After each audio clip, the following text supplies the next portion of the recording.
Hello, Internet. Hewlett here with what is becoming like a regular burn and learn thing.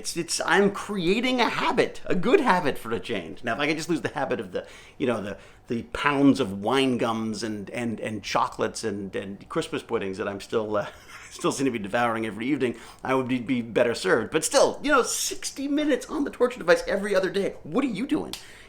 This is a burn and learn. This is my bit to stay alive and fit long enough to raise my amazing son who went to school kind of happily today. I'm worried it's because he's in a school play. I'm a little concerned we may be raising another actor. Anyways, and my lovely, talented, brilliant wife, Jane, who is currently in Hamilton producing a film, doing the wilds of Hamilton right now in a snowstorm. And I hate exercise. It's boring. So I like to learn something while I'm doing it. I like to share what I've learned with you in the sweatiest way possible and miserable and grumpiest. And it's my bid really to try to guilt myself into doing this exercise on a regular basis. So by filming it, I feel that I when I've exercised and when I haven't, and you can tell me. And you do. So, back on Fusion 360 today. Today I was looking at the animation component. Like once you've built these things, how do you then, show off what it can do and even just figure out what its motions are and whether they make sense and stuff.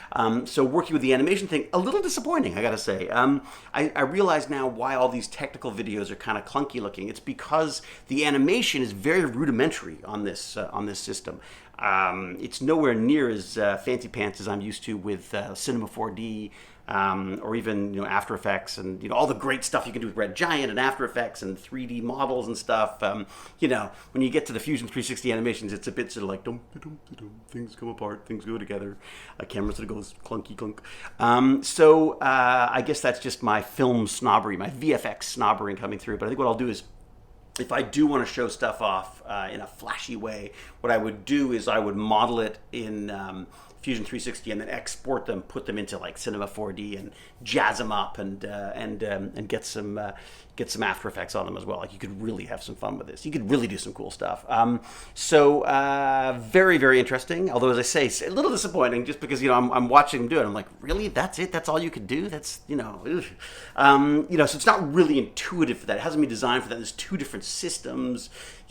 One for sort of testing the joints, and the other one for actually animating things and the camera. So yeah, it's not. I would not recommend animation with Fusion 360. It's obviously not really built for that. Maybe that's something it'll come to later. And I know Autodesk, I'm pretty sure, has some pretty. I think they do like Maya or something. Don't they? They have some serious 3D packages, which I guess you could then use as well. But as I say, Cinema 4D is my favorite. So, or even Blender. You use Blender, which that's free open source stuff. That's great too. I played with that for a long time. It's very complicated. Apparently they fixed it up a bit. I want to look at it now because they've streamlined the user interface for Blender.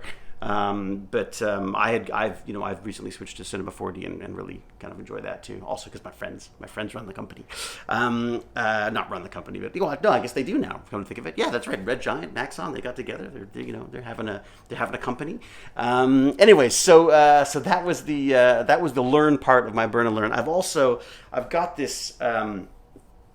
Electric wheelchair, which I'll see if I can turn this around so you can actually see it. So I had to strip it down because this thing weighs a ton. I had to take off the chair and stuff. And this chair, again, the chair probably weighs almost as much as the damn motor and wheel system. So I've taken it apart in the hopes of being able to carry it upstairs, put it back together again, and get it to the school tomorrow for the first Tech Bandits session.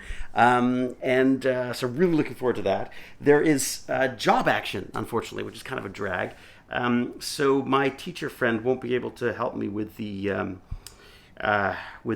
field trip we have planned for next week. We're going to go and see the kids at this local school, McCordick, meet the staff, meet the kids, and to introduce my kids to their kids and see what we can come up with. Sort of start a dialogue type thing. But unfortunately, because of this work action, they're not allowed to, or job action that's happening in Toronto right now, or is it Ontario? I guess it's Ontario. Teachers aren't allowed to do any previously unscheduled field trips. So that kind of sucks. And it sucks for them too, because I know this teacher would love to do this. I mean, unfortunately, this is the kind of stuff that teachers love. This is the part of school that they really enjoy, the stuff that's sort of off book, off curriculum, or that get out there and you get to sort of see the kids really sort of connecting with things. And he seemed very, very upset that he might not be able to do it, and I've heard he can't. So that's a drag, and I guess I'll get a parent or a friend or something to give me a hand. Maybe even the Steam Sisters. See if I get them to help as I try to wrangle 10 kids on the subway on my own. What do I do? Why do I do this? I don't know. Because it's fun. Anyways, so thank you again to all Patreons. I will give you an update soon. Probably today, actually. There's I like to do a little email out to the parents, and I will include my Patreons on that. So if you want to be a part of that, come on in. Throw $5 at us, and you'll get all sorts of fun, including some more Stargate commentaries. I'm sure I'll figure that out for you as well. So yes, thank you all, and I guess I better get changed. I got to figure out how to get the Xbox assistive adapter working with the Xbox, have it all set up so I can just bring it in and have the kids have that to go, because I want them to try out what it's like to use a wheelchair to get around at a slow speed, and also how people with disabilities play video games, because I just think it's a kind of an interesting insight for them to see the difficulties that that they would have in this situation, and what people with disabilities are dealing with when it comes to sort of just day-to-day stuff that we don't think twice about. So anyways, I've also just made contact with Tekla, which is a recent discovery of mine, been around for years, I guess, but they do this really cool Bluetooth device that allows people with limited movement to activate different devices and control them using very sort of minimal switch, little sort of very, very easy to click switches that you could use with your eyes or very tiny movement of a hand, that kind of stuff. So really looking forward to seeing them. I'm seeing them next week.